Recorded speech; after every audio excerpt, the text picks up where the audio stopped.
Ang mabuting balita ng Panginoon ayon kay San Lucas, chapter 6, verse 43 to 49. Noong panahong iyon, sinabi ni Jesus sa kanyang mga alagad, walang mabuting punong kahoy na namumunga ng masama, at walang masamang punong kahoy na namumunga ng mabuti. Nakikilala ang bawat punong kahoy sa pamamagitan ng kanyang bunga, sapagkat hindi nakapipitas ng igos sa puno ng aroma, at di rin nakapipitas ng ubas sa puno ng dawag. Ang mabuting tao ay nakapagdudulot ng mabuti, sapagkat tigib ng kabutihan ang kanyang puso. Ang masamang tao ay nakapagdudulot ng masama, sapagkat puno ng kasamaan ang kanyang puso.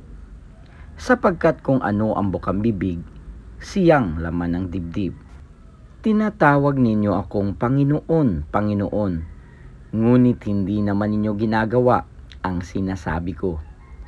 Ipakikilala ko sa inyo kung kanino natutulad ang bawat lumalapit sa akin. Nakikinig ng aking mga salita at nagsasagawa ng mga ito. Katulad siya ng isang taong humukay ng malalim at sa pundasyong bato nagtayo ng bahay. Bumaha at ang tubig ay bumugso sa bahay na iyon. Ngunit hindi natinag, sapagkat matatag ang pagkakatayo.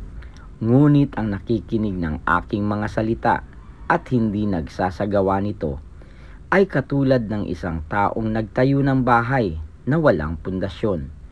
Bumaha, nadaanan ng tubig ang bahay na iyon, at pagdakay bumagsak.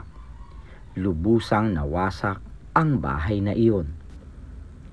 Ang mabuting balita ng Panginoon.